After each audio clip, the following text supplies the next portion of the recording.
So ito na yung naipon natin sa loob ng 30 days. Ito siya. Saka yun.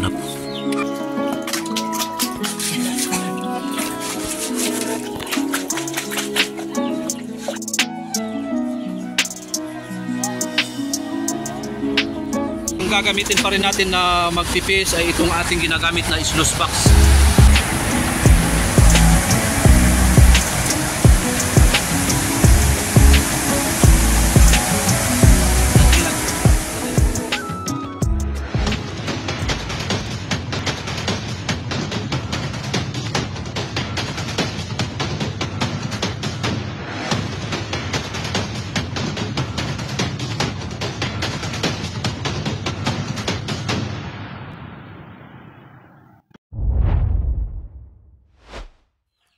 Alright, so ito na yung naipon natin sa loob ng 30 days.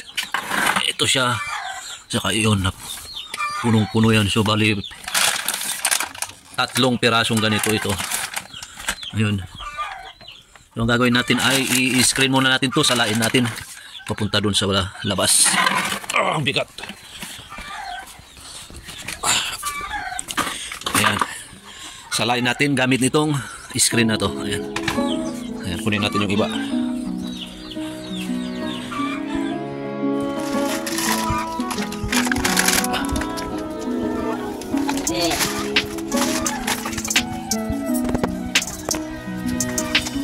Gata.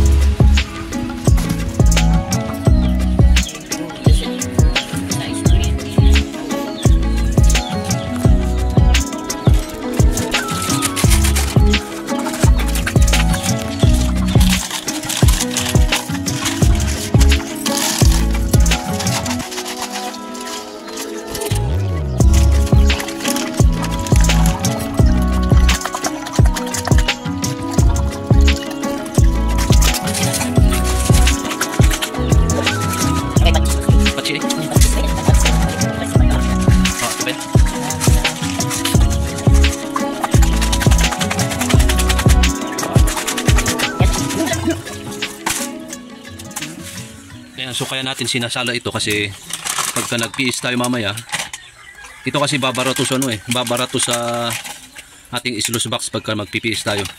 Kaya kailangan salain natin para hindi siya babara. Dahil yung pagpipiis natin ay mahinang tubig lang yung ating gagamitin. Ayan, dito rin natin makukuha yung mga nuggets. Ayan, mamaya papakita ko sa inyo yung mga nuggets na makukuha dito.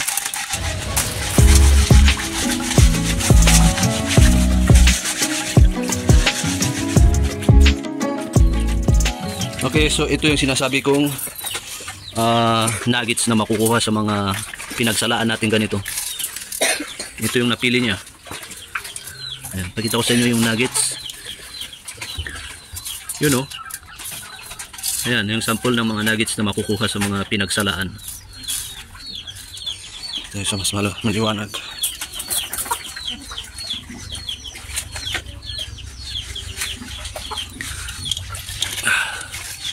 Yan, pili lang, pili. Yan, pamangkin ko na siya pumipili. Natuto na siyang magpili. Alam na niya. You know. Blurred. Yun. Ito yung napili ng aking pamangkin. So, sige, sipagan mo lang magpili. Yan, marami-rami pa. Kasi 31 na piraso to ay 30 pieces. Shortcut natin tong video na to, tapos pupunta na tayo sa ilog at doon tayo magpipiis. So bali ganito na siya kapino. Ayan, ganyan na siya kapino.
timba. Hindi man dorong ko sa akin ibigay. Tatlong timba na yan. Isa, dalawa. Sa pang timba, kuha tayo.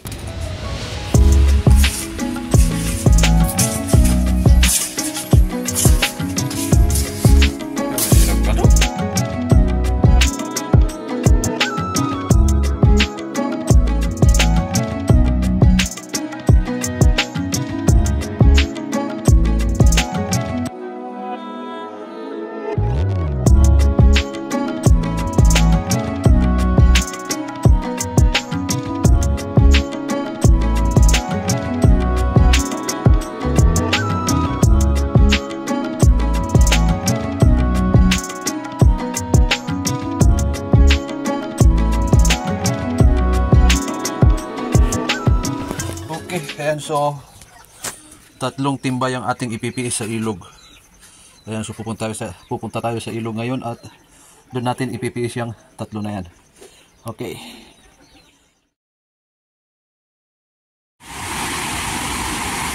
Alright, so andito na tayo sa ilog at ang gagamitin pa rin natin na magpipiis ay itong ating ginagamit na sluice box. And ito pa rin yung ating gagamitin kasi yung ginagamit kong pampiis ay masyadong maliit kumpara dito malaki. Mas maganda kasi yan malaki, mas mabilis yung trabaho. So doon tayo magpipiis. Ayan, ipwisto ko lang ito mamaya at magpiis na tayo. Ayun, nakahanda na yung ipipiis natin doon. Alright.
Okay, ayan at sa pagpipis natin ay siguro tatagal kami dito ng mga 3 o 5 oras.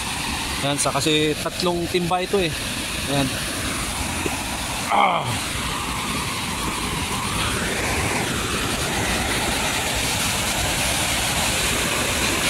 So mga 3 o 5 oras kami magpipis dito. Ayan. Medyo matagal yan kasi mahina yung tubig na ating gagamitin.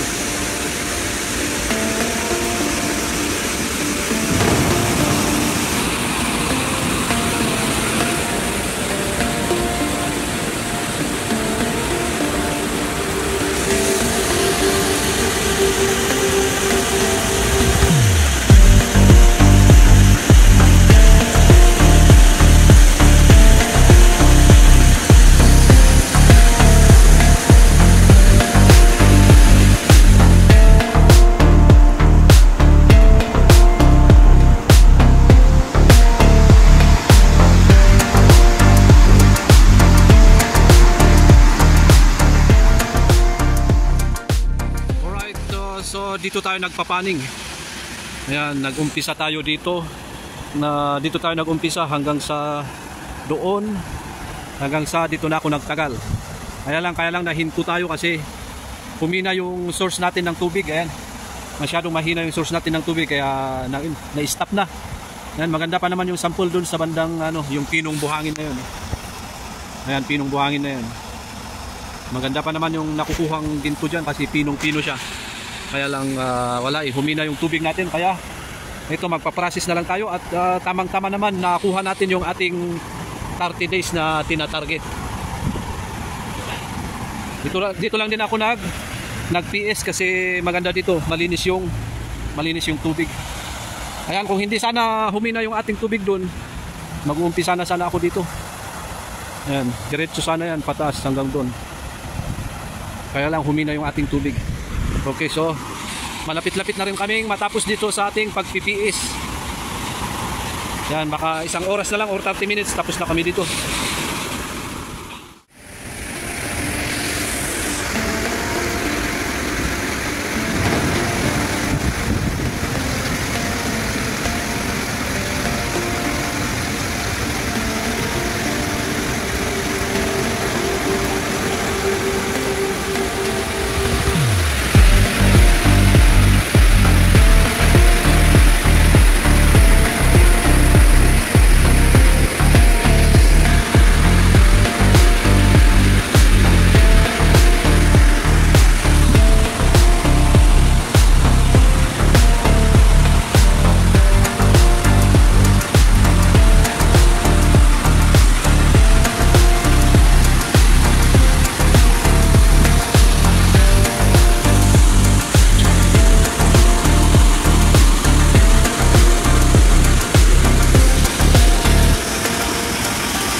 Alright, ayan, finally, after ng 5 hours, ayan, 5 hours sa ilog na pagpipis. Andito na tayo sa bahay at ito yung ating pinagpiisan. Ito siya, mahigit kalahating sako. Yun. So, nakuha na yung ginto niyan. Ayun pa. Sa mga nagtatanong, kaya natin inuwi ito. Ayan. Ito kasi is mamagnetin to. Tatanggalin natin yung black sand.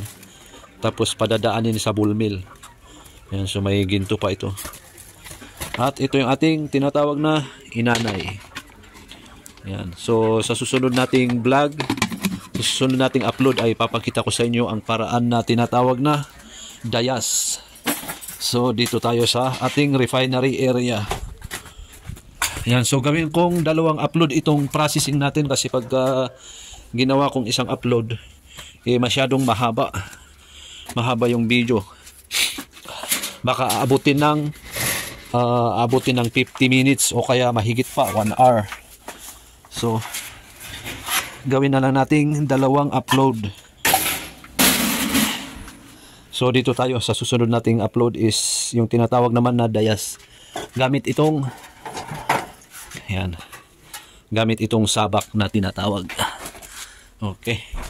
Ayan, so sana abangan nyo po yung ating second upload about dito sa processing sa pag-extract ng ginto. Ayan, so maraming salamat at kita-kits sa susunod nating video.